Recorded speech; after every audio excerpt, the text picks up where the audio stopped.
Yo, yo, yo. Yo, Yo, What's going on, fellas? we are here. good. We good. Um, Welcome back, everybody, to another night of Island Boys football talk. We're back in the building for Tuesday's final thoughts on week two. Um, we got. Hold on, I got some audio problem. All right, we got Street in the building representing the Carolina Panthers. Jizzle in the building representing the Philadelphia Eagles, and Simon in the building representing the San Francisco 49ers. So, like I said, we're back for our Tuesday's final award show. We got a busy show tonight. Quite a bit of stuff to go through. We got the reaction to the Panthers game last night. We got the preview game for Thursday night, which is the 49ers and Giants.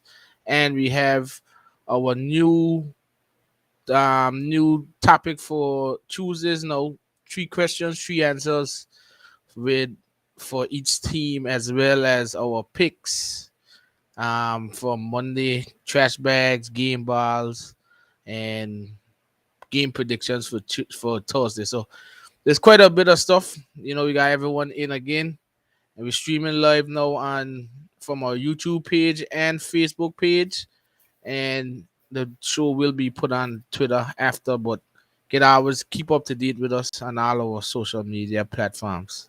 So, like I said, we got Jizzle coming off a uh, victory against the Minnesota Vikings. You got Sheen coming off a victory against the LA Rams, and now we went through their games on Sunday. We had Bryce Young's first primetime game, which happened last night, sorry, and didn't go as didn't go as how the fans would want it, but we'll start off the show with what we saw last night. You guys want me to start it, or you guys want to jump in on it first? Let you jump in first. All right, so basically, watching the game, I was very excited. I knew it was going to be a tough game. Based on my predictions, I do have the Saints winning that division. They're not a scrub team or like as I would say, mediocre teams like how I think the Falcons and Buccaneers are. They're the most ready team in the NFC South based on their roster. I thought the Panthers would go out, use the crowd, and help to generate some good football, which did happen on the defensive side for most of the game. As we can see along the bottom of the screen as Shane put up, it was 20-17 final score. But for a lot of the game, it was 6-3, 9-6, 13-6, 13-9. Very, very close game. I'll give my credit to the defense. Evero Jiro had those guys playing pretty good. Got some pressure on Carr. Frankie Louvu got 2 sacks. Some other guys got some sack. Justin Houston got a sack. Kamal Google Hill got a sack.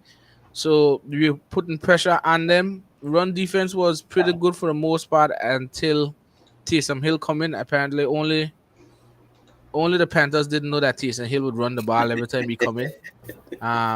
But it happens. But I can safely say, like, going into games, I'm not worried about the defense. I was a little concerned because we didn't have JC Han. But for the most part of the game, I was pretty impressed with not impressed. I was pretty okay with CJ Henderson and Dante Jackson. CJ Henderson gave up one big catch. I don't want to say gave it up. There was a really good tough That was a catch tough from catch. Olave, and it was good coverage. He didn't have anything on it. He couldn't be anywhere else. That one hand was right there, and Olave just pop it up with one hand, and when he was dropping, he caught it. The only thing I didn't like to see was CJ Henderson put his hand up like the police had a gun to your head, like he was trying, like you're under arrest. I hate seeing that, and then you make yourself look guilty. Play through the whole thing, and Olave probably wouldn't have catch it. because he was in great coverage. You just had to just finish the play. But the fact that you lift your hands up when Olave was going down, he got the catch. Um, Dante Jackson got beat by a double move from Shaheed. He bit on the inside. He bit on the shot road, and then Shaheed went up the road. Outside of that, I think they played good. Kind of safeties. Van Bale, of course, got the interception. He and Xavier Woods played good.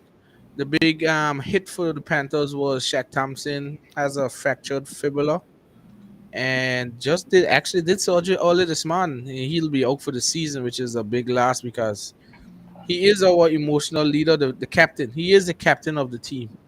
And having your middle linebacker that calls the plays and is the true captain of the team leave, that's a big blow in my eyes. Kamer Guga Hill, he came in and played very well. I'm not gonna lie, he did play very well. He and Frankie Louvu held down the middle. And I'll just say one thing: I Frankie Louvu playing on he last year, they need to resign he before he price keep going up and up. He's all over the field. He plays rush, he plays the run, he plays the pass. And as me and Jizzle was watching, he even got a bull rush move on him. He bull rush a big old right guard, and I don't understand what kind of right guard that is The way guy need because to get bench. he pushed the right guard straight down nearly. I thought ACLs were broke. These The linemen guy catching hell, boy. These linemen catching hell these past 2 weeks. because this Frankie Louvu just comes straight up like a defensive tackle and nearly and just push him straight back. But he's playing very very well. We need to resign him. I do think Kamara Google Hill can step into Shaq Thompson and we won't miss a beat too much. It'll be a drop off, but not as much. He's been a starter in the league for a long time. He was a starting linebacker for the Texans. He played on the Eagles, and he's held his own. Had a few over 100 tackles per season. So I do think if we do have Deion Jones on the practice squad, I think they're gonna elevate Deion Jones. They say they have a plan, but they didn't say what it was in the press conference today. But I do believe they have a plan. They're either gonna bring him up or even someone like Coxey, who is a big linebacker as well. He's still a free agent. They may bring him in. But we'll see what happens. But that's a big blow.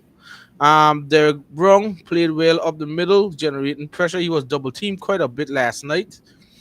Brian Bonds, they were chipping him quite a bit, but he still managed to get pressure. And on the other side, Justin Houston made his presence felt, which was good. But you saw the plan what the Saints were doing. The Saints were trying to get the ball out of their hands fast. I know without having JC Han, you have to change the defense a bit. And I think the Panthers played a lot of bend but don't break defense. They would give up the short passes but didn't want to get beat down the field. But they played well. Those small passes, I can't. It's hard to stop them. Quite a bit of teams do them, like the Dolphins and those guys. You get a ball out of your hand fast.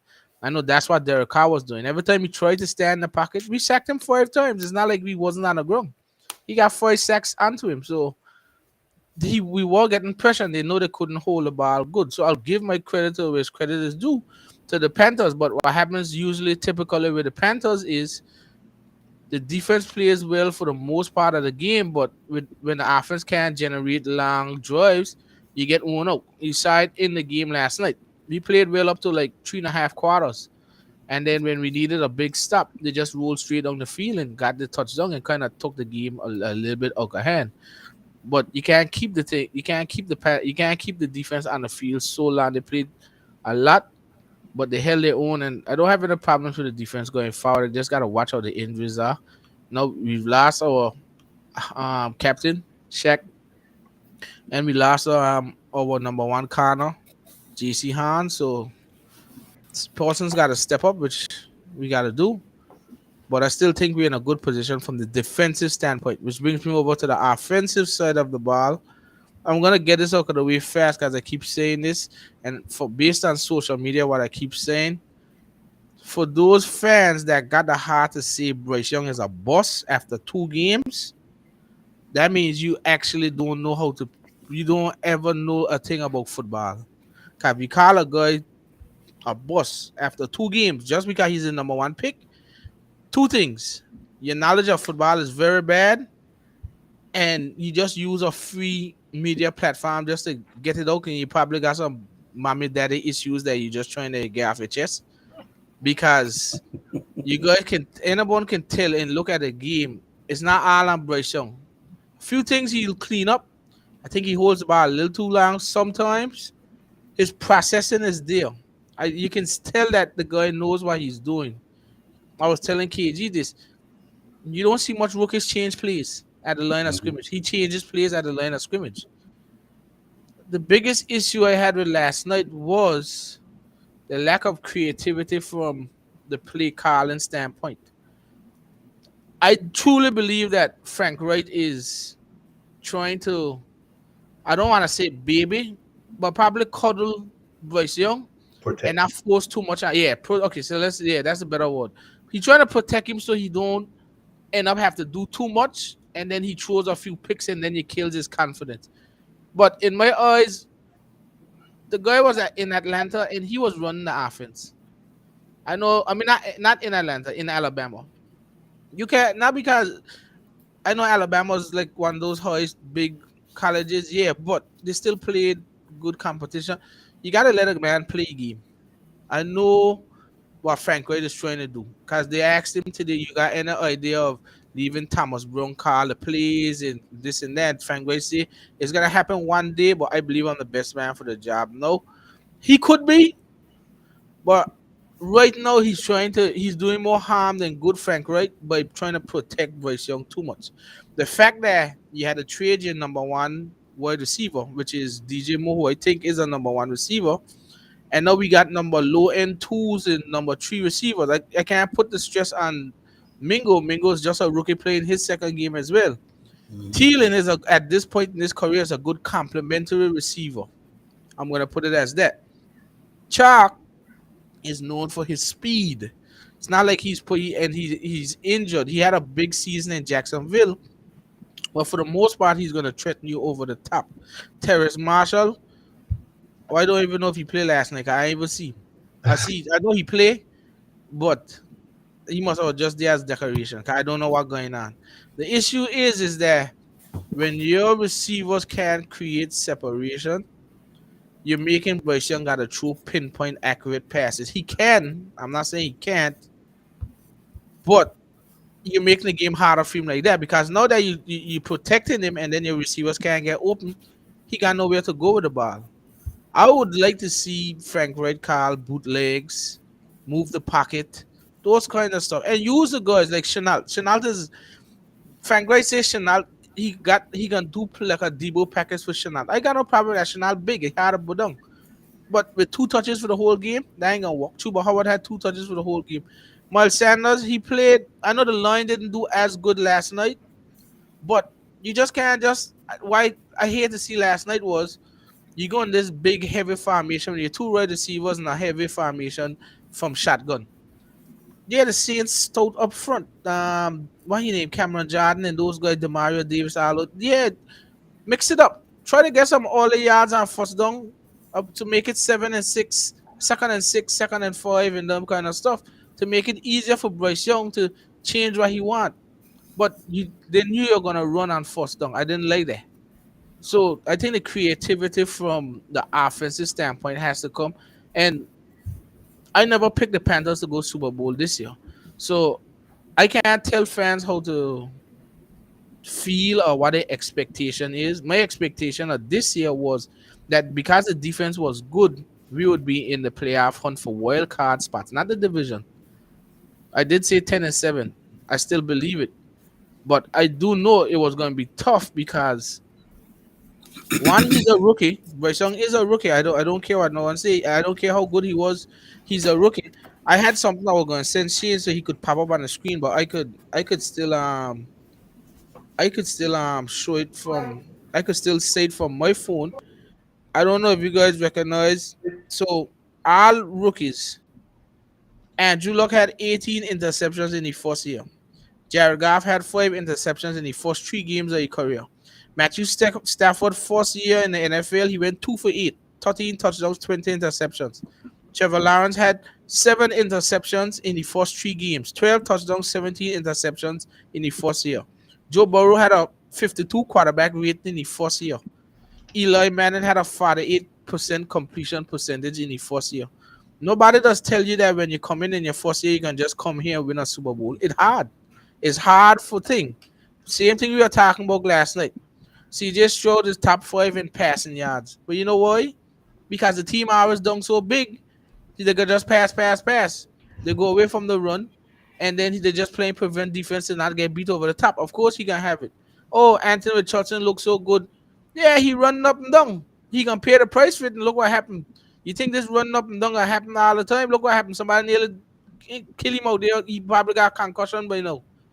What he doing not really arm to say like he think. Yeah, everyone has their own traits. But with Bryce Young, he knows how to process the game. He knows where to expect to throw the ball. He knows how to run. I saw him last. I saw a quarterback for a rookie understanding that, okay, if the Saints bring a blitz, I know where to go. If they don't, if they drop off, I expect my receivers here. Problem was he was only seeing black jerseys last night because the wide receivers are running with the cornerbacks. So if you only seeing black jerseys, I don't know how he gonna throw the ball. My only thing with it is that as Frank Wright and them, you gotta do a better job adjusting to the game. Take some deep shot. I don't care if you get picked. That's my thing. At this point in your career, he ain't gonna get phased as in confident. Take some deep shots. Open up the field. I saw a stat yesterday. The Saints, I think, hasn't allowed more than 20 points in a game for the past 15 games or something like that, 12 to 15 games. It's not like they got scrub defense. The Saints got one of the stouter defenses in the league. Cameron Jordan up front, Demario Davis in the back. You got Tyrann Mathieu, Marcus May, and what's the guy? Marshawn Lattimore. It's not like they think they okay, we get 17 points, fine. But they ain't give up 20 points or more in 12 to 15 straight games. And if you look back, they be playing a lot of people. So the fact that they could say that makes me to say, okay, well, the Panthers was in for it from the get-go. The defense gave you a chance to get in the game, stay in the game. For the most part, we did through the defense. But if the offense probably capitalized a little better, we probably could have pulled out the win. We could have. We were in the game all the time. What hurt us was we got a pick. We were in their red zone. Bryce Young fumbled the ball on the sack. And that kind of changed the game. We could have scored there. The game would have been tied.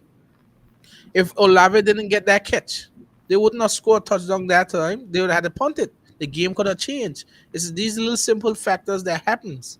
I know we started 2 rookie guards last night.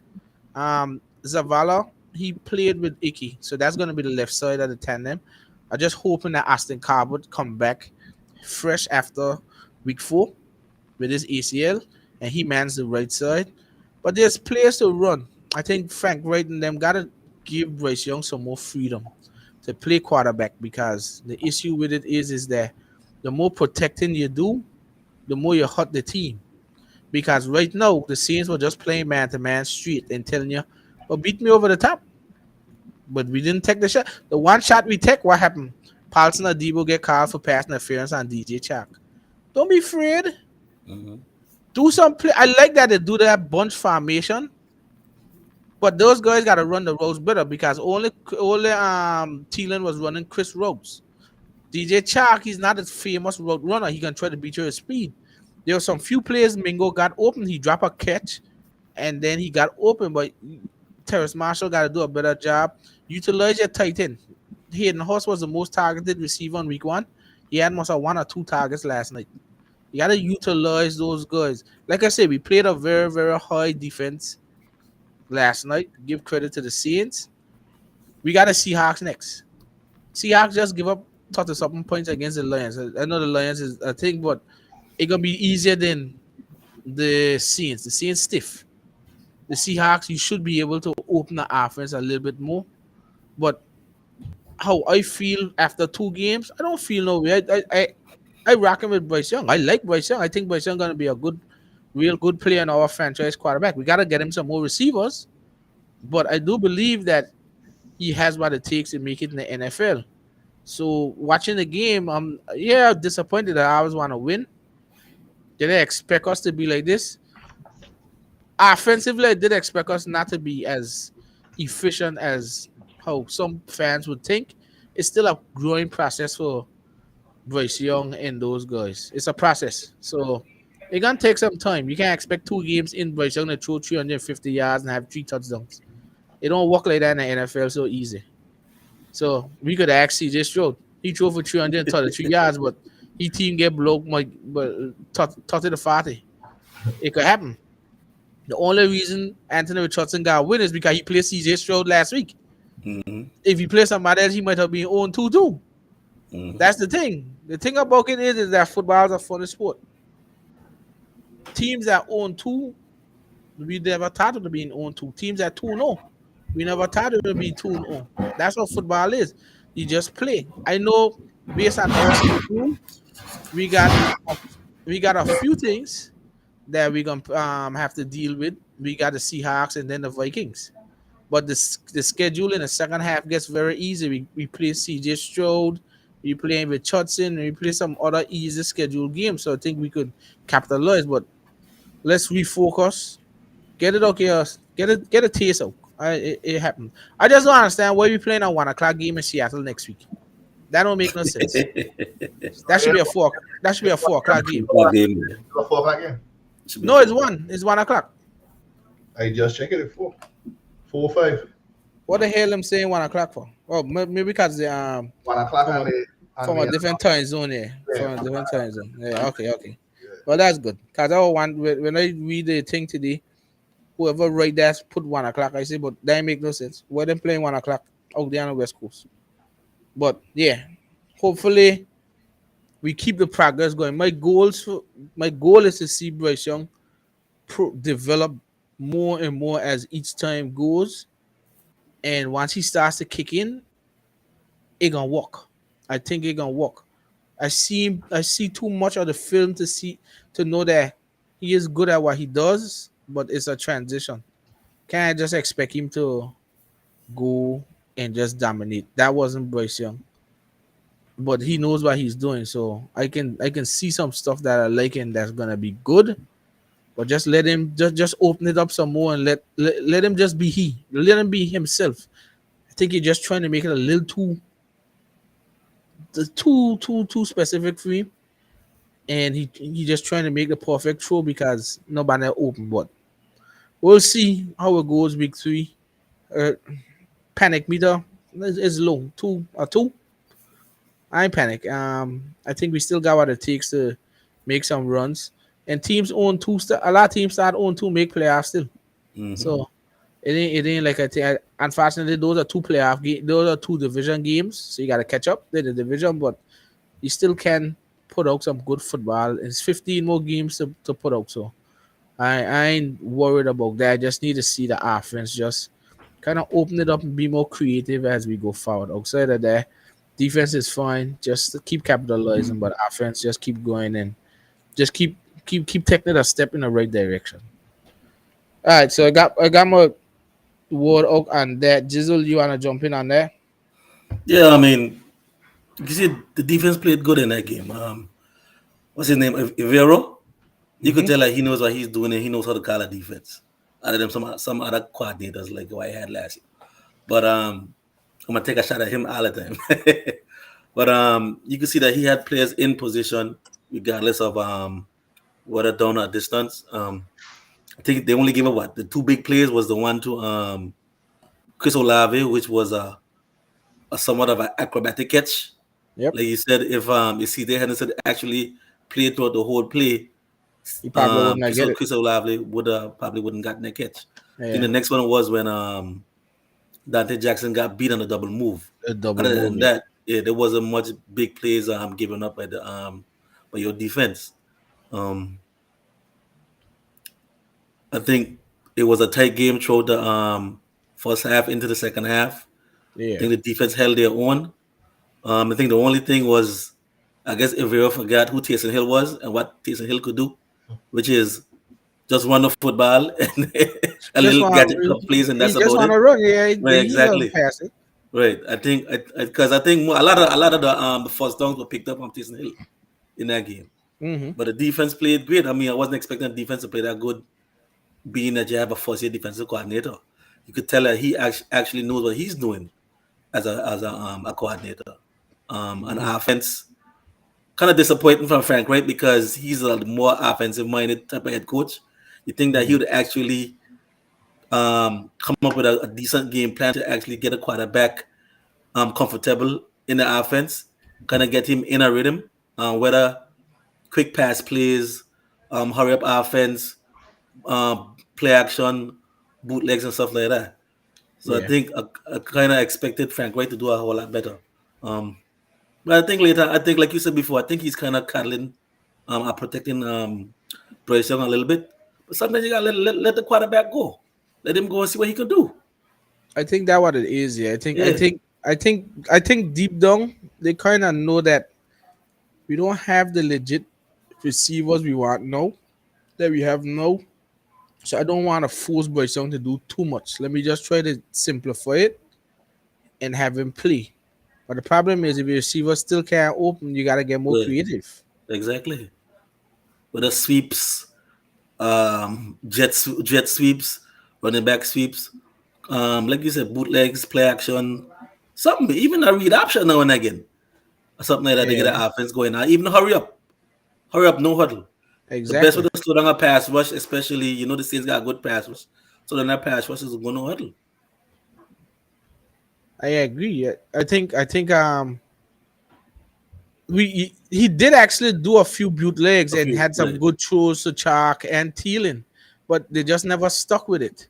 I mhm. think what from his press conference today, the game plan for them was to be in manageable second downs to make third down easier. The problem was he said he had 10 first downs that get to manageable second downs.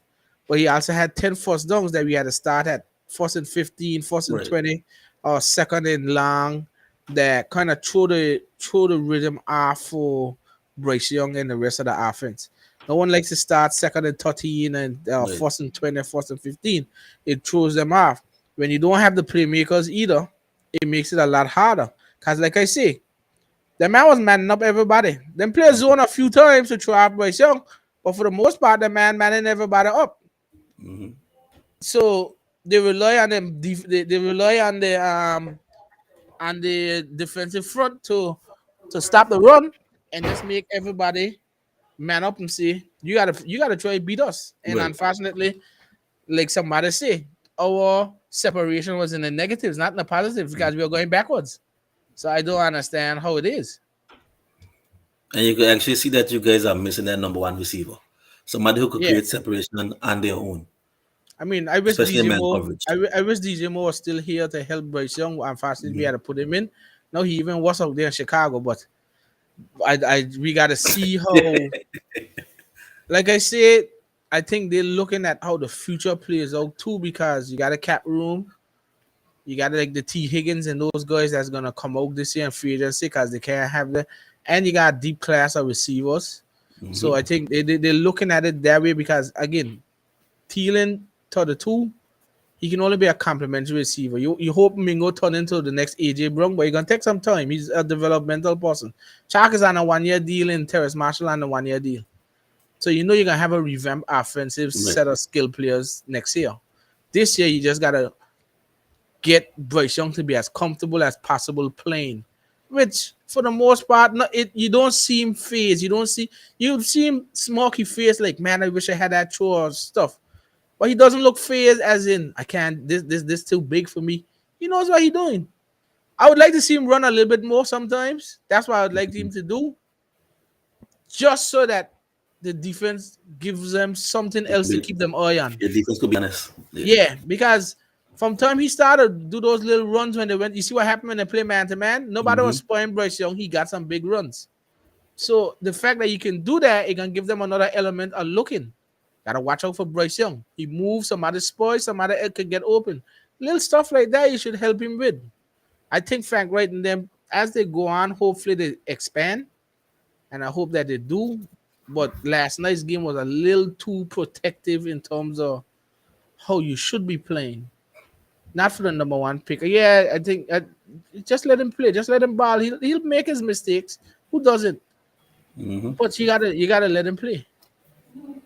And that's the So only way he can learn. You let him make the mistakes, and then have to go back to the drawing board, look at the film. Then after he see where he went wrong, then after he'll adjust and change whatever he did in such games. So I mean, exactly. all in all, the team is going in the right direction so far. It's just that you just can't cattle the quarterback no more. This ain't high school football or college football, red short years, whatever. It's the I NFL. think I think the anger from the fans is that we've been losing so much. Then you had the bad taste of Matt Rule for the past 3 years that just things never go good. You hope Bryce Young was a savior, but he ain't a savior. He's not a Right. savior.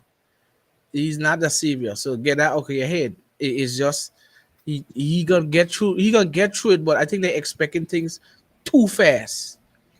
Like you gotta let him grow. I don't know if they thought that he would have just come in and make the team unstoppable. Obviously, they ain't watching football because I couldn't see my receivers last night. So I don't even know if Bryce Young at 5'10", how he gonna see them. And Right. I had a big screen. So it's little stuff like that that the fans need to temper them expectation. Which hopefully, I don't watch the weird fans. The real fans that actually watch football and understand that they do it. They understand what's going on. Yes, we have issues. Defensively, I don't see we have issues there, but not as much depth on the defensive line we need.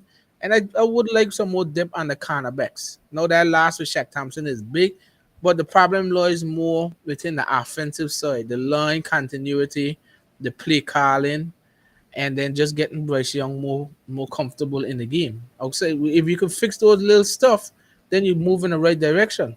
I guarantee as the season goes on, you're gonna see Bryce Young play a lot better football. But you can't expect after 2 games to think Alabama he had it a lot easier. You had Jameson Williams, Devonta Smith, them fellas he tried to. That mean he got them here now, and you play in NFL. So it's a little harder now that he got to work a little harder. So every game in the NFL is a game that you're gonna play grown ass men that got big deals to play. Hmm. You're gonna play Georgia this week and then play UNLV and then ride UNLV 80-0 and then think you got a thing. No, not in the NFL. You can't do that. So I think every game you gotta be ready. And I think he is ready, but I just think that they need to. Last night wasn't on him. I can't put the blame on him. I don't blame him for the game. I blame the coaches in terms of adapting to the game situation. I blame them. I put the blame on the receivers. You got to do a better job too. But we got to put ourselves in better situations to capitalize and help the defense. Because if you help the defense, they're gonna keep you in the game for the long haul.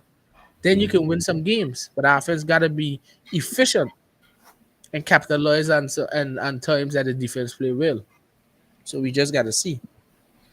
All right, Shane, you got anything in on it? Not really. I think you guys talk about everything that we're gonna bring up. I think like you said, I think Frank Wright cuddling Bryce Young. Basically need to leave him play and open up. He got to feel the speed of the game. The speed of the game is different than in college, you know. And Yep. so, like you Yep. said, he processed him, but his balls are a little late. And you got athletes out there, and everybody getting paid millions out here to finesse what they've been doing in college. So if he late, he ain't gonna pick up. If he late, he gonna miss a throw, you know. And Yep. he's a rookie, you know, and that's what happened. My thing is, I don't think the offense is tailoring to Bryce Young. Well, let me put it this way. Strengths. I think To they're his tailoring. strengths. I think they try and tailor the offense to what he was doing in Alabama, and not tailoring the offense to that he's a rookie. You know what Mm-hmm. I'm saying? Where's the tight end? Where's the running back? Where's the dump after the tight ends? Where's the dump after the running backs? Where are you looking at receivers? You try and go down the field to receivers or hit them mid-level gains to receivers that, like you say, ain't getting no separation. You don't have a number one receiver, so you can't get that prime guy. But where's Hayden Hurst? Where's your running back coming out of the backfield to dump off the ball for Bryce Young when he roll out the pocket? Where's his outlet? I wasn't seeing that in the game. You know, I wasn't seeing. You know, like you said, you know the Saints got a ferocious pass rush. Where's the little leak out dump off to the tight end, leak out the running back scampering out the back to dump off, giving them kind of options instead of trying to have him hold the ball, looking on the field, trying to read the defense that fast. Let him go levels. Like I said, football is a game of levels.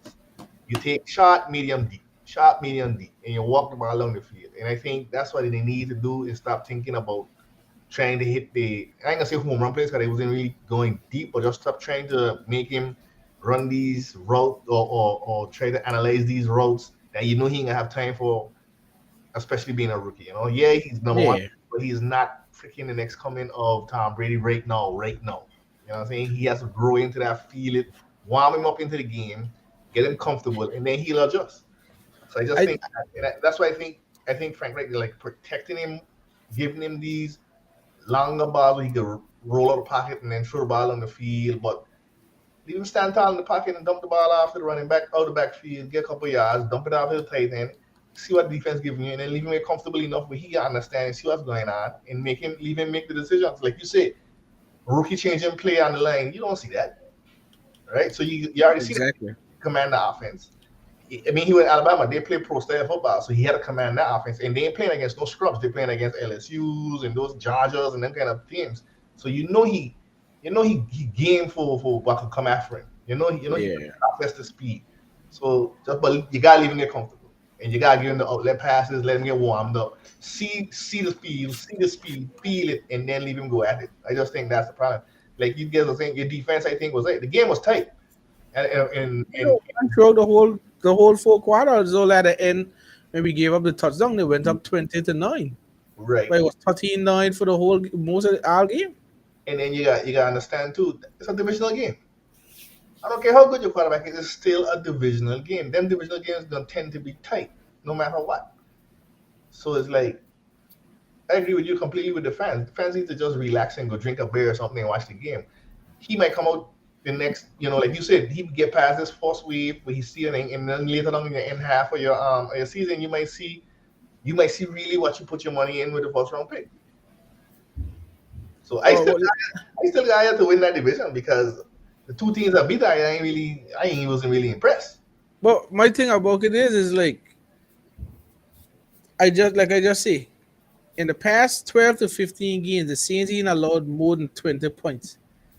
The fact that fans thought that we would go there and win 27-20 and them kind of stuff, are you in good in your head? There's a reason the Saints got the same exact defense from last year. They get even better because they get back some injured players. It's a stout defense. They've always been known for stout defense. The problem with the Saints was the offense wasn't clicking because James was just throwing to the other people. Right. But it was never the thing. They're one of the top 10 defenses in the league. Dennis Allen is a defensive-minded coach. The defense is ran very well by good defenders, by good defensive coaches.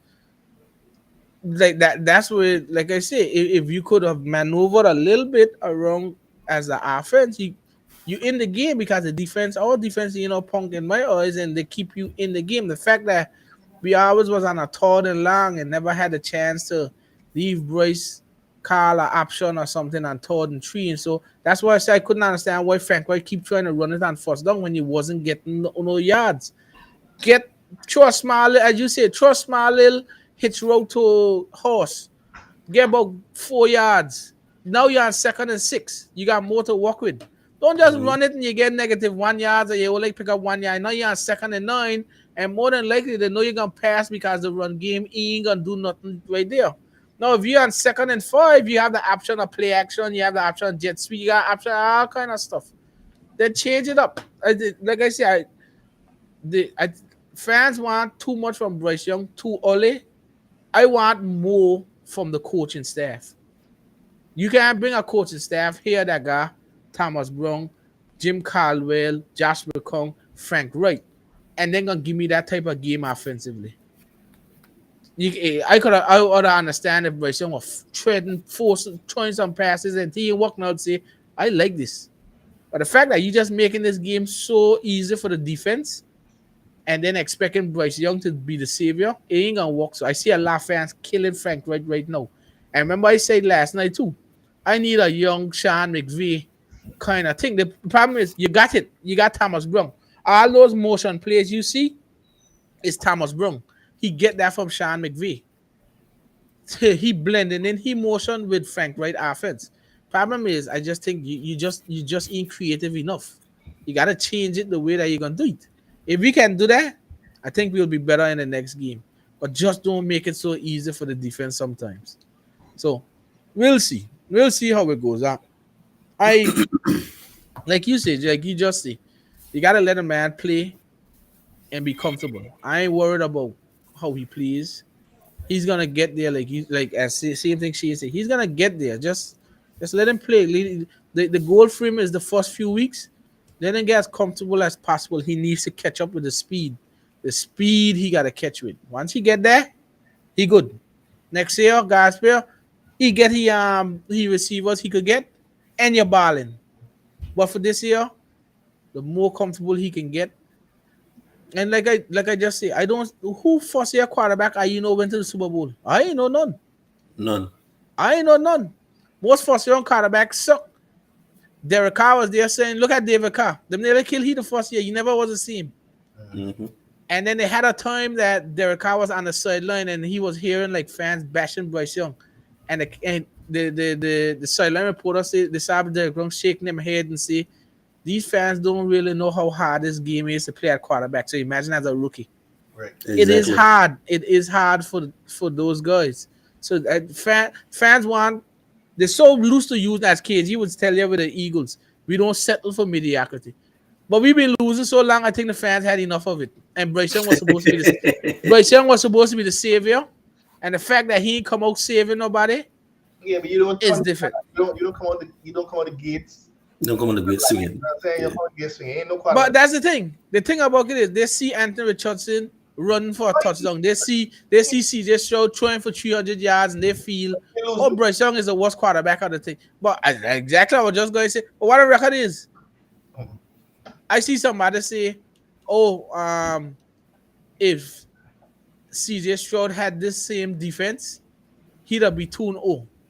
CJ Stroud, who he play? He played. If He played the Ravens and the Colts. Okay, CJ Stroud, the Ravens nearly killed CJ Stroud. Mhm. Wait till he play the Saints. They might kill him too. So it don't matter. And CJ Stroud to me got better supporting cast. Them fellas out there. So Robert Woods and them guys out there, and Nico Collins and them fellas. So it could be I just don't know why fans come and say that. But I think fans are a little wary of it. Which, based on our question for the Panthers was, you think 2 weeks exactly, 2 weeks, and fans doing that. Which brings me to the question for the Panthers one. The Panthers question was, you think the Panthers made a mistake with CJ by drafting Bryce Young over CJ Stroud and Anthony Richardson? My answer is, I don't think they made a mistake. Who CJ Stroud played the first 2 weeks? The Colts and the Ravens. It's two different games. The Ravens, veteran, they saw what they do. They nearly kill him. The Colts in there. The Colts got Bucky and Leonard and them fellas. Mhm. But the Colts were up so big that them slack off. So I don't want to hear that he was playing out there dominating. He ain't throwing no touchdowns. He ain't throwing no picks. So what he doing? He just moving the ball and then got to settle for a field goal. Anybody could do that. Anthony Richardson, his wow factor right now is using the legs. But I ain't seen him throw the ball and say he dominating. I think Parsons thought that Bryce Young would have come out and look better. But they got to understand situations. So do I think that we should have picked somebody else? No, I think what I told you guys already, Bryce Young, if Bryce Young was 6'1", 6'2", they would have called him a generational quarterback. The fact that he was 5'10", 195 pounds, that was his biggest issue. How well can he hold up in the league? But if he was 6'2", with CJ Strong's stature, he would have been a generation quarterback like Trevor Lawrence and them guys. So I don't think we make no mistake. As Shane just say, 2 weeks and you want to say you make a mistake? I don't believe that. That's my answer. I don't know what you guys think. What you guys think on that question? Too early. Too early but I mean, you can see just Short is a great talent. I mean, from college. I mean, even if I think it was a pass he made to Mingo, I think on the right side of the field. I think he pump fake the cornerback jump down, and he made a perfect throw to Mingo. A lot of quarterbacks he making that type of play. A lot of quarterbacks can't do that. A lot of quarterbacks in this league can't do that right now. You got a rookie doing that. You ain't see Exactly. you ain't see CJ Stroud doing that. You ain't see He fooled the cornerback with his exactly. shoulders. He fooled Exactly. the cornerback with the way his body was. You ain't seen a lot of quarterbacks doing that. That's a good trait for a quarterback to have. So I mean, I think that was the best pick in the draft, honestly. I agree. I agree with you. Shane, you say too early. Too early. Look, the Even, thing about go even, ahead. even if CJ Stroud and Anthony Richardson had come out 2-0, I was still gonna say too early. Because I don't go with like what KG to tell me about Paulie. How much games I play? Mm-hmm. I say you don't have Exactly. that size to say, yeah, you make a mistake. No, you don't. Because like I said, you will come out here and lose these 2 games, and then next week now, Bryce Young come out now, and then all of a sudden now you see the Bryce Young that you see in Alabama. And then he go down the lane, he go 2 weeks. I ain't gonna say he's gonna win the whole season, but say he win every game from now out. And now you go 15-2. What the fans gonna say now? Exactly. You know what I'm saying? Jesus Christ, it's week 2. It's week freaking 2. I wonder if the Chiefs fans are freaking panic when them go 0-4 or tell them struggling. But he ain't only that. Look at the Bengals. Right. The Bengals 0-2. I see them post a question that the Bengals make so still have a chance to vote. Everybody had 87%. Yes. Exactly. And I remember the first year of Joe Burrow. It didn't look good. Mm-hmm. You were running for your life, and he didn't look like the Joe Burrow we know now. He didn't look like that. They gave him some talent and some exactly. Some They went and get Jamar Chase the next year. Draft T Higgins in the second round. Had Tyler Boyd, and them take off. Mm-hmm. I think the fact that Anthony Richardson. Everybody acting like we in week 8. That's the problem. Yeah, and the fact that Anthony Richardson make one big good run and player had 2 rushing touchdowns. Oh, he gonna be a big thing. People gonna have hell with he. I think second rushing touchdown when he was. Okay. When he was. But remember the first game too, them had to take him off too, because you get one last day and he toyed there, he couldn't walk. Mm-hmm. I asked Anthony Richardson, did he see the 4th quarter? Or he already talked to the Batman? Okay. Every game I see Anthony Richardson do, before the pocket even break, when he take off, he read. He tearing off one time. Bryce Young always downfield. CJ Stroud got run for his life sometimes, and I don't know what he's seen. But Anthony Richardson can be a good player. I ain't saying not, but I take my chances with Bryce Young the way that he processes the field. To compare to those guys, he can make the throws. It's gonna come with time. So, like, I agree with you guys, which is too early. We can't just jump to that conclusion. Judging it after 2 games. I ain't that type of fan. Give the guys some time, and then we'll see. All right, so that was our Panthers run with the game last night, plus our question. We're gonna shift it over to Philly and then San Fran after. Philly's question is what it was. Will the offensive play calling eventually come back to haunt Philly in the bigger games? Jizzle, because it's your team, you started off. It'll haunt them if they don't find ways to be creative and make adjustments. That's where it'll haunt them. These guys are NFL head coaches. They've been in football for a number of years. I mean, Nick Sirianni was an offensive coordinator at one point. Understands the offense. Brian Johnson was an offensive coordinator in college. I think he's been with the Eagles for 3 years now. I think saw what the offense did last year. Saw how Shane Steichen does things. Saw how Nick Sirianni does things too as well. So I think at some point he will get it together. I think right now he's actually probably in the film room looking at film, working with Jalen Hurts, working with Nick Sirianni, trying to find ways to get the offense going.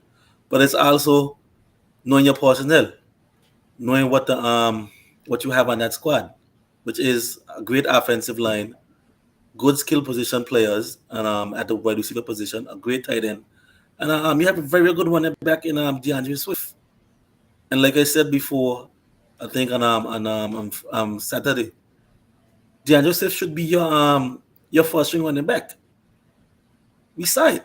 First Eagle since LaShawn McCoy to have over 170 yards rushing. You can't just throw that away and forget about that. He should be your running back number one. Then Gainwell should be your running back two, and you interchange those guys on whatever down and distance and however you want to call plays. But also it's working Jalen Hurts too as well, because you could also see that Jalen Hurts is not seeing the field well enough, like how we saw it last year. It's also adjusting to what the defense are giving you, because the defense aren't playing the same way how they played you last year. They're blitzing a lot more. They're not giving you the same pre-snap read, vanilla look, and stuff like that. They're changing a whole lot of things. They're giving you one look, then after as soon as you hit the ball, they change it again. They're blitzing a lot more. So it's all about us making adjustments. That's all it is. Just making adjustments. You don't have a whole lot of injuries on the offense, so there's no excuse for that. It's just making adjustments, making the correct adjustments, understanding your personnel, understanding down the distances, understanding what the other defense is doing to your squad, not waiting so long to make the adjustment. And that's it. All right, Shimo, what's your take on that question? I can always tell my partner, right? That he too damn critical. All of you just sit down here and we watch the games. Let me around with the Eagles offense. Not a damn thing around. Not stats don't lie, man. Stats don't lie. Yeah, being explosive like he was. No, it ain't about being explosive. Being this, being that. The Eagles had 432 total yards last game, 382 total yards the first game. Out the yardage was out. The yardage was more than two teams they played against. Ain't nothing wrong with your offense. You just ain't seen the consistent bang, bang, bang, bang. But they're getting the job done and they're putting up the yardage. 482 total yards is a good game from offense. Against two bad teams. I don't care who to be. The NFL teams. 400 NFL teams, but against two bad teams. Something yards is a good game. 380 something yards is a good game. You come talk to me when you put them 100 something yards total, or 200, or barely making 200 yards. That ain't gonna happen. That ain't gonna happen. Exactly. And then you come down. You know what I'm saying? Yeah, your offense ain't clicking on all cylinders. We know what this Eagles offense could do. We've seen it. We know what it could do. But you're still putting up them yardage. You're still putting up that yardage. You're still outperforming the teams that you're playing against. When you start getting to your deeper, I mean, I ain't gonna say deeper because you supposedly ain't supposed to be playing no cream puffs right now. You got a hardest schedule in the league right now. No, we got the hardest. I think we got like the 10th hardest schedule or something like that. I look at that shit. That shit look hard to me. It look hard, but we got a hardest schedule because we got like I said before. You see how we start now, and like how we started. We started against the Patriots. We started up against the Vikings. We got on paper the Patriots is supposed to be a bad team. Right. We got the Buccaneers next, and then after we got Washington next. And Washington ain't a bad team, as you can see. Yeah, but anybody in the division ain't gonna count. Right. Anybody in the division, that's a toss up. You know what I'm saying, in the division game. That first string of games that you playing, Tampa Bay probably on paper when we were looking at this game before the season start, we would say Tampa Bay is probably the weakest game you have in your first 4 games, right? Right. Again, I'm just saying, though, 400 something yards last week, 380 something yards the first game. I don't think you have a problem producing, having production from your offense. I just think that we're not seeing the you got 8 cylinder, and I think you're only firing out 4 right now, maybe 6. And I think that's what people judging off of when you have the likes of AJ Brown, Devontae Smith, Goddard out there. You know what I'm saying? We ain't know who's running back number 1 yet. I think we're finally figuring it out right now, but we just ain't hitting on all cylinders, and I think that's what everybody expect from last year come over. But if you look in the weeds and you look under the hood, the engine's still running. They're producing. So I don't think you have a problem in your offense. It just ain't on all cylinders. You ain't hitting all 8 cylinders yet. That's my take on that. I think for that question, the reason I can say that offense won't be a major flaw is for the simple fact that if it does become a little bit a little difficult at times, they could always rely on that run game. That run game, yeah. That's the thing about it, because when it's hard for them, or when Brian Johnson ain't getting the plays that he wanna see, what they gonna do? Shove it down your throat. You still got close to the best line of football. You one of the best lines in football. And when he ain't walking, is a perfect example in Minnesota. Yeah, you didn't. He had some problematic play calls, some questionable ones, and probably just wasn't in sync. What he started to do, just shove the ball in the Andre Swift hand and just run, run, run, run. You picking up 4 or 5 yards each carry. That's why I think going forward, you could always rely on that. So I think for no Brian Johnson just trying stuff because he know he got that in his back pocket. Like you say, the Vikings ain't that strong of a defensive team. You're gonna meet some good defensive team. Mm-hmm. I think it should be a bigger test for you guys in Tampa because of Vita Vea and those guys. Those guys, yeah. Yep. Vita Vea, Shaq Barrett. Then you got Lavonte David and Devin White. So I think from the running aspect, it should be a little bit more difficult. Because Vita Vea that take like 3 man to block, he about 400 pounds. So the fact that they're good. The Buccaneers are very well coached run defense team. The pass defense ain't as strong like before, but they're a very good run defending team. So now Brian Johnson has to step up in terms of what plays he calls to get the passes through, and I think that's the difference. But as I just say, I don't think it'll become a problem further down for the simple fact that the run game is so strong and efficient. It'll take the pressure off of him in crucial times. So I think it'll save him a lot, because all of us would just be here watching the Eagles and say, but what if them just don't keep running the ball? Exactly. We just say that all the time. So the fact that we could sit down here and keep saying it, I think they know that they could just keep doing it. But he just want to see what works and what don't. So I think that can save him. So that's my take on it. And that's our take on the Eagles for tonight's 3 questions, 3 answers. We'll shift it over to San Fran's question and answer. San Fran's question is, Shane, you could get it up on the screen? The question? I'd have to prep that. Okay. Well, next one. The question is, do we think the deep ball will eventually help Brock Purdy and the 49ers in the bigger games? Shane, you start off since you're 49er. You think the deeper ball will become a problem for Purdy and the Niners in a bigger game? No, I don't think so. I don't think it was a problem in that game. After you raised the questions this afternoon, when I come home, I actually, because let me start back. When you first made that statement, I think it was Sunday. I was like, yeah, you gotta get better than that shit. You know what I'm saying? And then when you raised it again today, and I went and looked at film today and look at everything, it really was just 2 missed passes. That's all it was.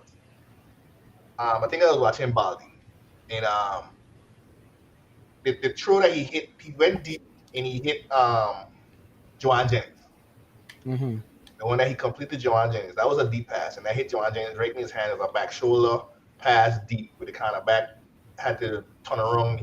Because it was back shoulder, he had to jump on the back of Joanne Jennings' back. He couldn't get it. That was a dime to Joanne Jennings to catch that. And then in order how Baldy break it down was he showed that, and he said that the next play after that was a double move to Ayuk, which he missed, and Paul, he missed it, and he should have caught it. He should have hit that one. And then going to your point, Treaty, was you want the point was he could only make the deep pass when he had a clean pocket. And you say when he had that clean pocket, he was struggling, right? So the next pass he went deep to Deebo Samuel, and this is the one that was the pass interference in the back of the end zone. Yeah. And Baldy break it down as this was a pocket pass. He would have hit Deebo right in the pocket. But the corner run through Deebo and got the pass interference. So I think that was an accurate pass, and he had pressure in his face. If you go back and watch that video, people on online, if you want to pull up that video, the pass to Debo, that was a PI, and look at the pressure on Porty. He had the guy right hand right in his face. The pocket had done collapse, and that was a dime. And then the deep pass after that was the one he missed to Debo over the middle, where I still think that was just a miscommunication. He didn't think that Debo was going to go to post. He thought Debo was going to go straight, and he tossed it over Debo's head.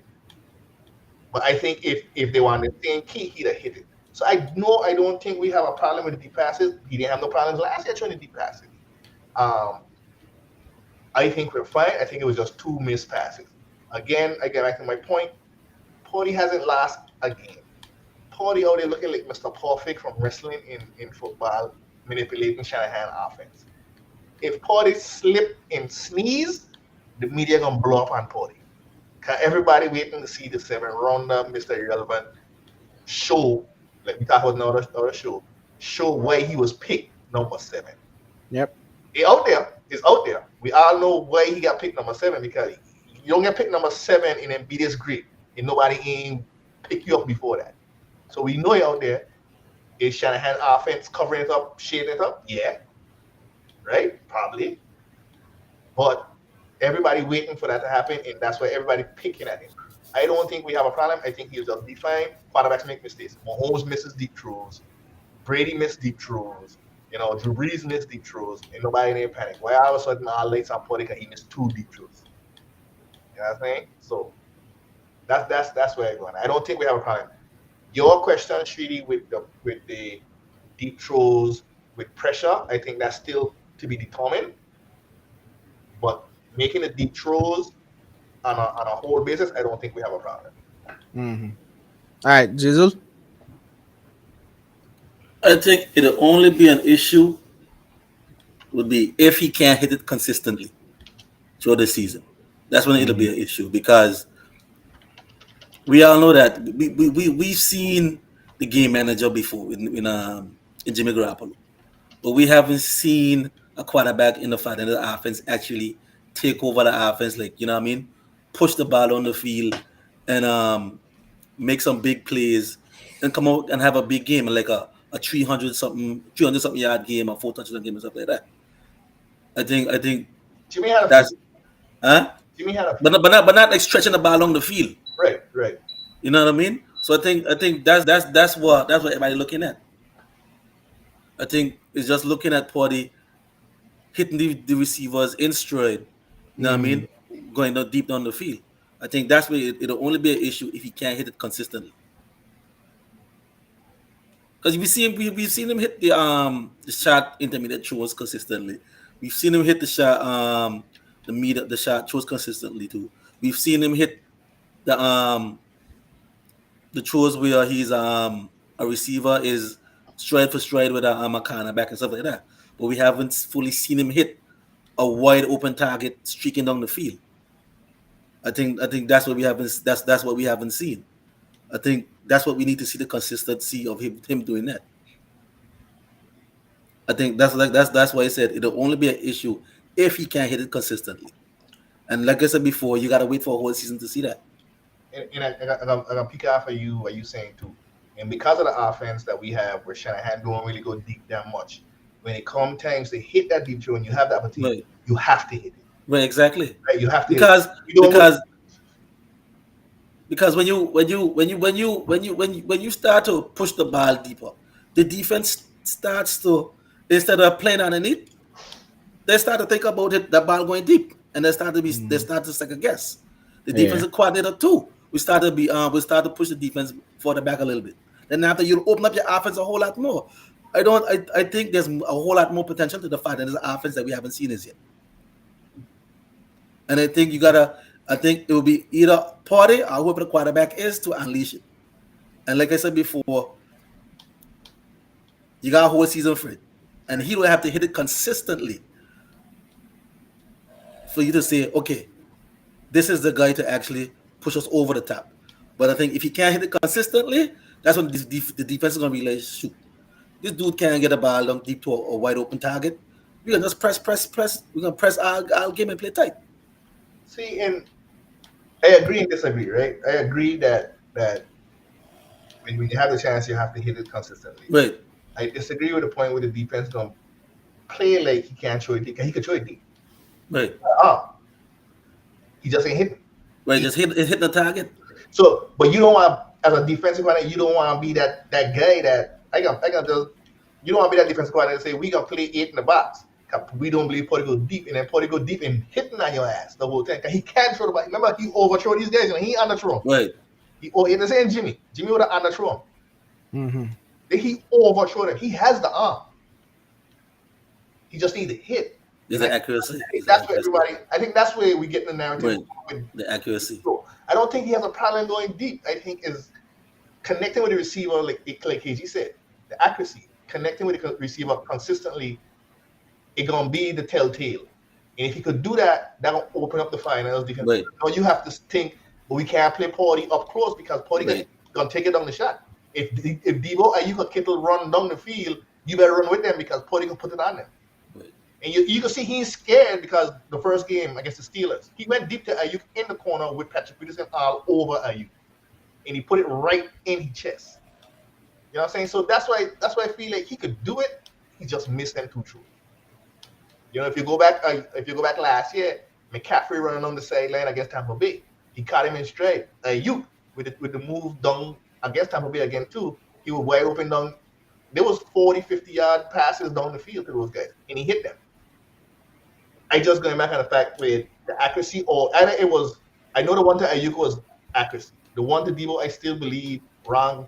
He thought Debo was going straight down the field instead of cutting the post. So, but again, week 2, we got more weeks to see what's going to happen. Mm-hmm. I don't think we have a deep throw problem. I just think he needs to be in time with his receivers and can't miss them. He can't miss them. That's the thing. That game should have been over from those 2 plays. Right. All right, so my take on it is I don't think it's a problem because of the weapons you guys got. I think throwing down the field for IU is like a luxury. Right. Because you got so much weapons, it's just hard to like see which one you're gonna mark. You know what Debo could do behind the line of scrimmage, screens, every kind of stuff.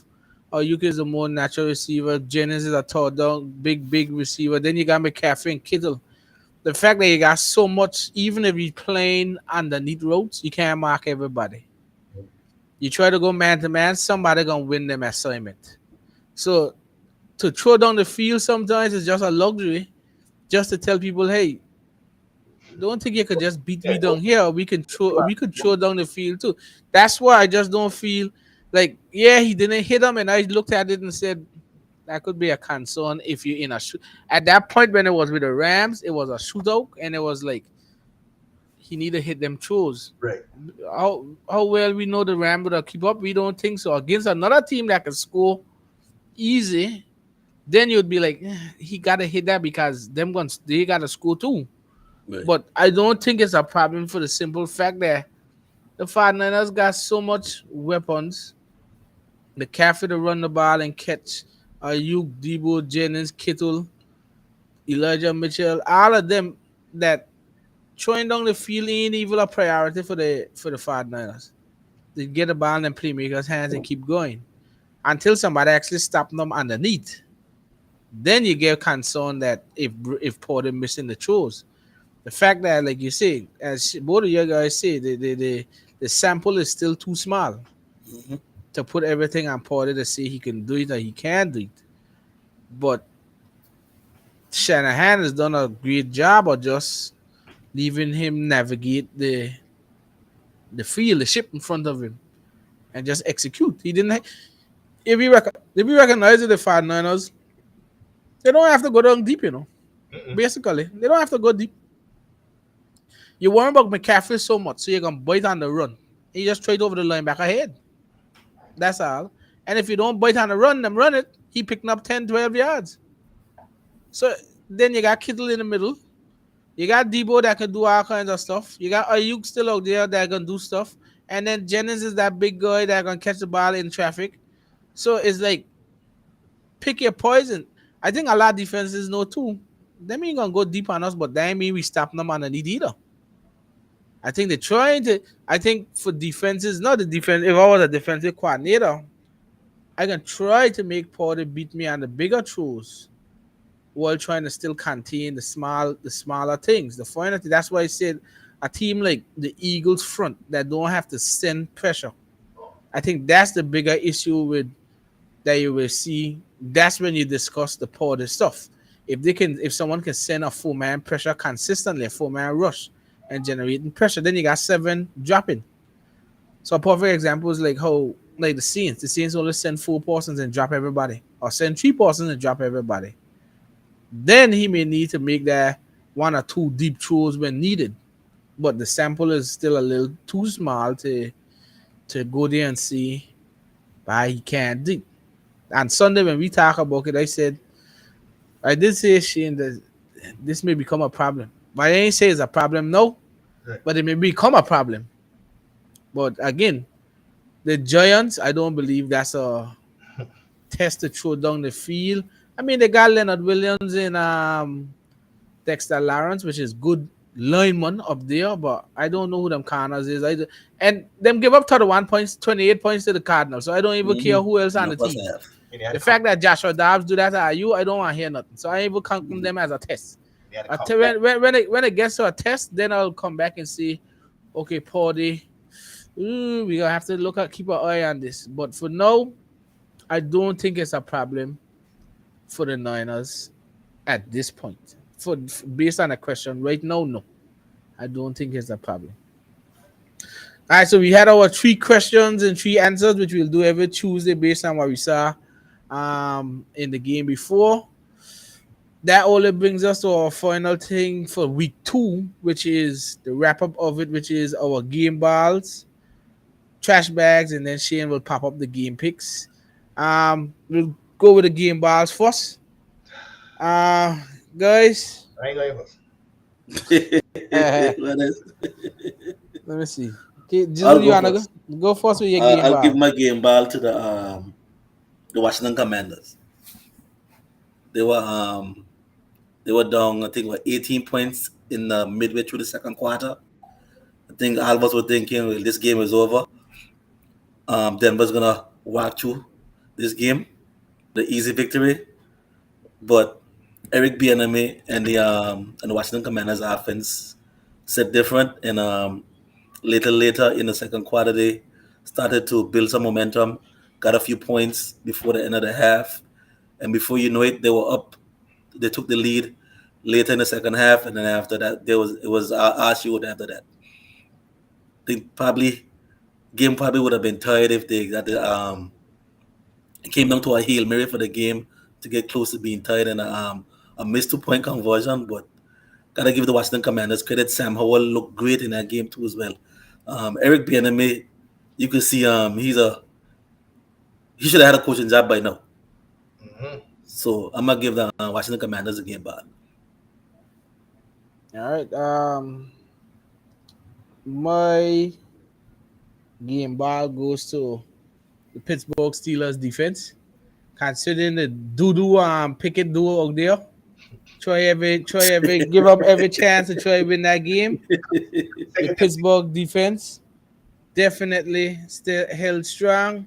First play of the game, pick 6. Crucial moment. Sack fumble 6. And then when Cleveland needed a score, they didn't. And they won the game 26-22. That's the kind of defensive effort the Steelers need, considering they're still in transition mode with Pickett in the offense. The defense has to carry the team and force turnovers. And the defense got 14 points from there. They had 26, so they had 14 points. That means the offense only had 12. Mm-hmm. So the defense outscored the offense. So my game ball goes to the Pittsburgh defense. So who's your game ball go to? I got second your motion and give the game out to the Pittsburgh defense as well. For that outstanding point you laid out perfectly. The pick 6, the fumble 6, the sacks. They basically win that game for Pickett. So I'll give the game ball to the Pittsburgh Steelers as well. All right. Now we go to our trash bags. Jizzle, who's your trash bag? The Jacksonville Jaguars. I agree. The Jacksonville Jaguars. You won the turnover battle. You forced 3 turnovers to the Super Bowl champions. Great offense. Patrick Mahomes, Kansas City Chiefs. The Andy Reid Kansas City Chiefs. And you couldn't orchestrate the offense to score at least 20 points? They scored a touchdown. Let's go 1 touchdown, I think. It was 9. They only scored 9 points. Yeah. They missed extra point. I think they missed an extra point. That do you know? Yeah. I think the kicker missed the extra point. So that's it. Score a damn touchdown. 3 They field goals. scored a touchdown? 3 field goals. Like I saying, you forced 3 you won the turnover battle, and you still end up losing that game. Trevor, the tight end fumble. I forget somebody said fumble. Mahomes threw a pick.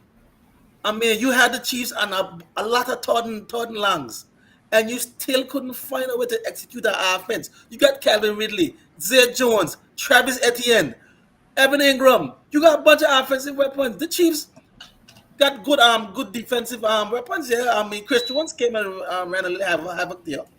But you tell me you couldn't orchestrate the offense to create a little some points, a touchdown even? You had a lot of short fields.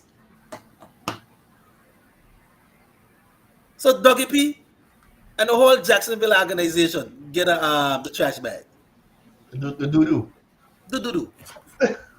All right, so my trash bag. I got to do it again.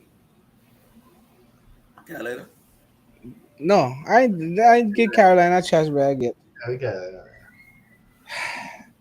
What's going on with the Bills? My partner Justin Fields, he can't do it. He gonna need some kind of show by the time this season done. That's something. He missing the simple chores, or he ain't seen it. The line is a devastation of horrors. They can't run the ball. So, analyst said today, you know the run pass or the read option. Them don't even run after the running back now. Them just going straight at Justin Fields. How he like to hold it and run. Them just killing Justin Fields out there. He can't do nothing no more. Justin Fields made a throw there for a touchdown. I was like, wow, that's the Justin Fields. Next play, he drew a screen right in the man's hands. Ryan Poles got again 80-something million. You had to clean up your team. Mm-hmm. This week don't get any easier. You're playing the Chiefs. So there's a lot of, as the girl that has run Talu out there again. So this Justin Fields, he ain't looking too good. I don't know what can happen.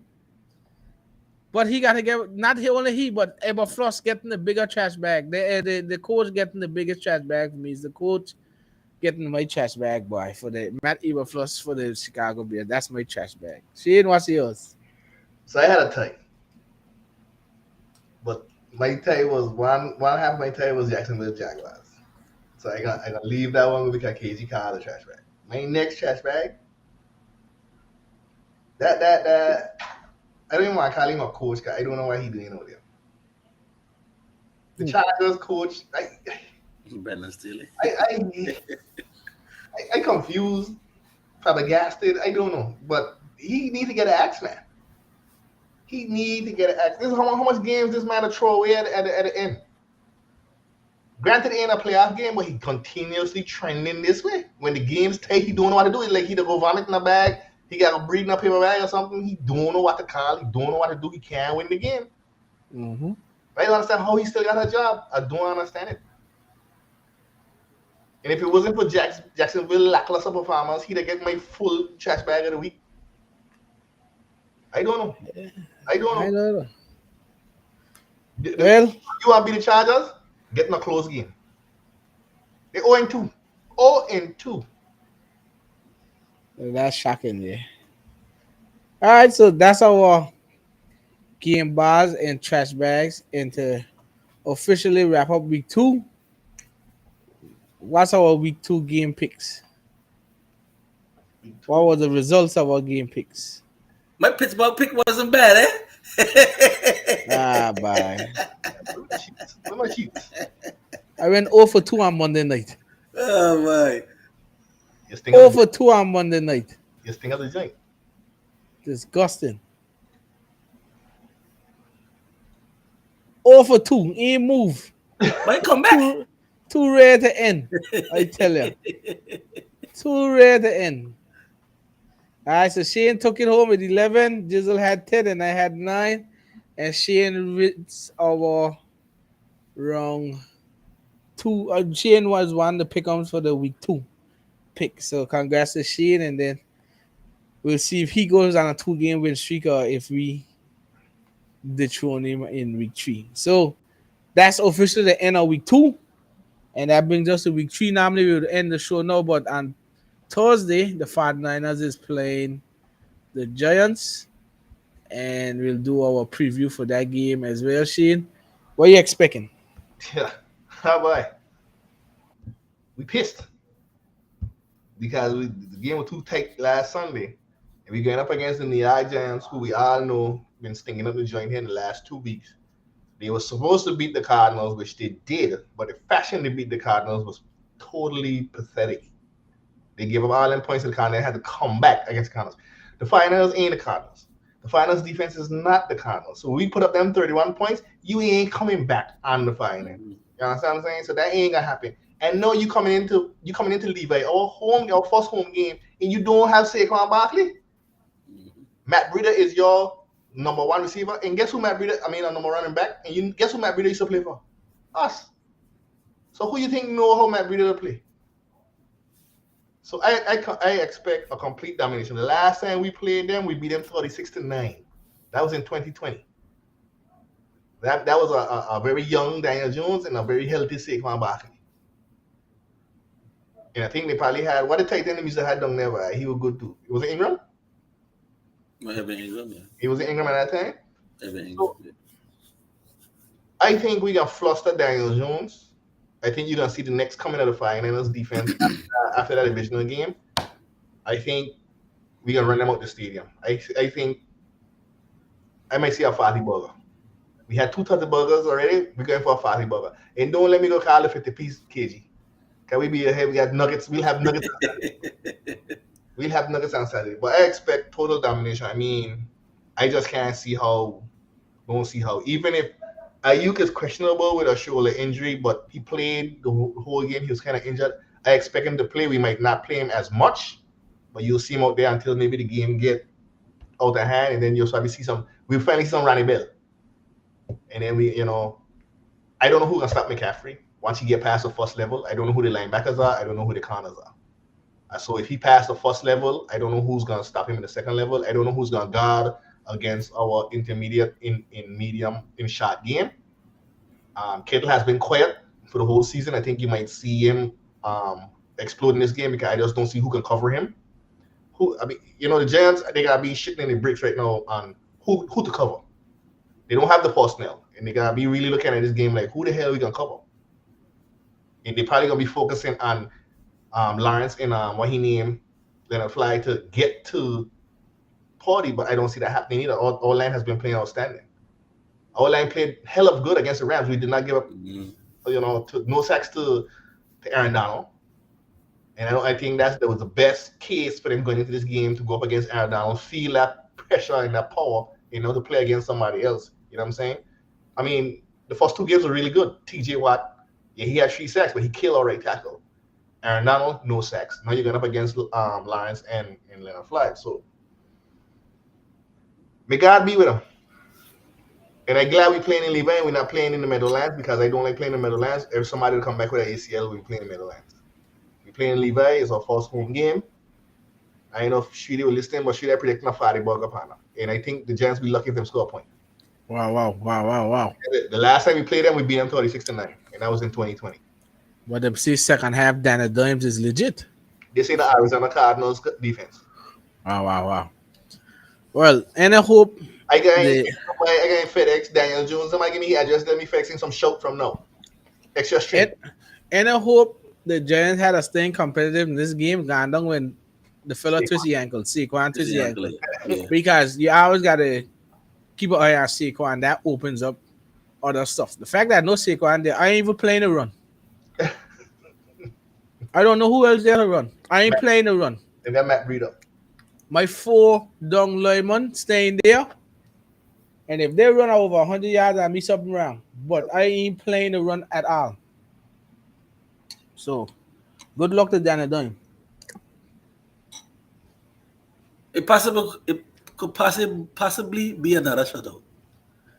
Because they were shut out for what? 5 3/4 of a quarter? 6 quarters. I think they scored them score in the second quarter, man. I thought they had 6 when I read and check now. I thought them as so. I thought I said 6. They scored the second half. They've seen the second half, I thought. And check, I'll confirm. I think they scored in the second quarter. Late in the second quarter. I'll confirm here shortly. No, third quarter they scored 14 points. See that? Well, 6 quarters. 6 quarters. And you playing the Arizona Cardinals team that didn't have a Buda Baker, don't have Isaiah Simmons, and who else is on that team? You don't know. Mm-hmm. And you got to play a Cardinals team who got a good defense, who got a Bosa, a Greenlaw, the linebacker, Fred Warner, and stuff like that, and Javon Hargrave and Kingland, those guys out there. You might score 3 points. You might score 3 points. I think Brian Dable got to be there holding his head right now. I think so too. Trying to come up with a game plan of how he probably might take a little page out of the Rams playbook. If Steve will zone heavy the whole game, they must score a couple points. Well, yeah, if he's zone heavy. Carl Daniel Jones just try to dink and dunk. I don't think he'll take as long as he did in the Rams to switch up. But the difference is too. The Rams offensive line performed surprisingly well. Yeah, that Giants line don't perform well. Tell you that from the Evan Neal gonna get killed. Still garbage. Thomas Neal, them fellas gonna get killed. So he you can understand the Rams. Stafford had time to throw. This Daniel Jones, he got no time to throw in that game. So I could guarantee that all of us gonna lean toward all of us picking San Fran in this Thursday night game. As we all say, we don't expect it to be close either. I don't expect the Giants to give the thing a run for their money. The only thing they could do is like what Jizzle said, try to copy some couple things from the Rams, but the Rams ain't gonna work so easy. Without Saquon, that guy ran well for the Rams. Without Saquon, that's a big loss. I don't know if Waller. I know he ain't 100% healthy. But I don't even know if he's playing. I don't even know the wide receivers on the Giants. Sterling Shepard, Slayton Hodges. Nothing to be. Well, I can't say that because the Rams ain't had nobody to be afraid of anyhow, and them was getting some plays still. So that fucking one, I can't put Nahu. No, partner. Tutu was playing good too. Tutu played good until he do the stop route and he went and keep running. Tutu had to keep the stop route and then go again, and he was gone for a touchdown. Tutu stopped and he moved. So it ain't went too well for Tutu after that. But we always got to watch our game plays. You know, it's not played off the field, it's played on the field, but we don't expect anything much to happen from the Giants' part against this game at San Fran. So we expect San Fran to go up 3-0 on the season.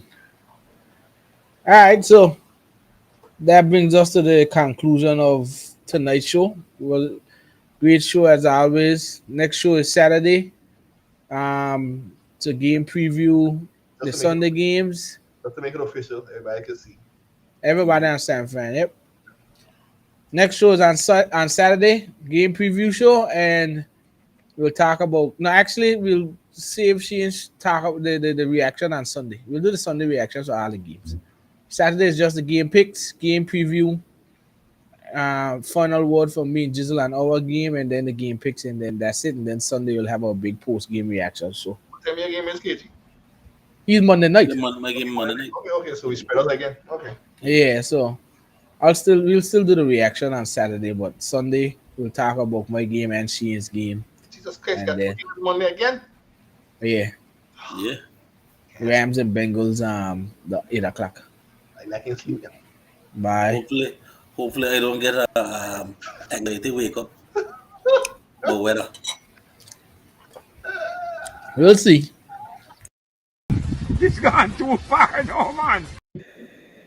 We'll see what happens with Jizzle at that time if he up or he ain't up. Like I said, this shows hours that we on our YouTube page, Facebook page, hours running live. Definitely on Twitter. The show will be posted back on Twitter. We tweet a lot. You guys can stay engaged with us on Twitter. And if you want to join the show, you just got to send us a message on Twitter or Facebook, and we can always get you on the show. Outside of that, I think everyone is finished. Had a good show. Good luck to the San Fran on Thursday, and we'll see everyone on Saturday. Yes, sir. Peace out. Good Peace. night.